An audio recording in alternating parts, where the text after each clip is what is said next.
Hello friend, எல்லாருக்கும் வணக்கம். இப்போ 1 கிலோகிராம் சுகரை 1 கிலோகிராம் கெப்பாசிட்டியில கண்டெய்னர்ல போறதா வச்சுக்கோம். நம்ம போட்டே இருக்கிறப்ப பார்த்தா ஃபில் ஆயிரும். நம்ம கிட்ட மீதி கொஞ்சம் சக்கரை இருக்கும். எப்படி ஃபில் பண்றது யோசிச்சு நம்ம என்ன செய்வோம், ஜென்ரலா அதை டேப் பண்ணிட்டே இருக்கிறப்போ அது சுகர் எல்லா இடத்துக்கும் போகும்.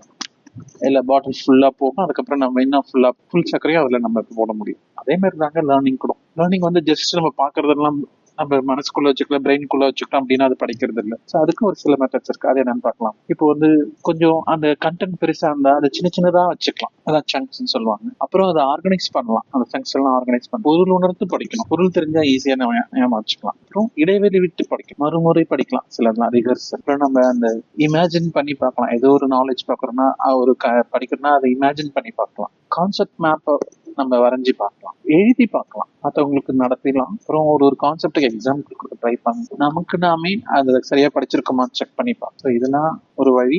இதுல ட்ரை பண்ணீங்கன்னா ஜஸ்ட் நம்ம ஃபில் பண்ணல பிரெயினை நம்ம நல்லாவே புரிஞ்சுக்கிறோம்னு அர்த்தம். அந்த கண்டென்ட் நல்லா போய் சேரும். தேங்க்யூ.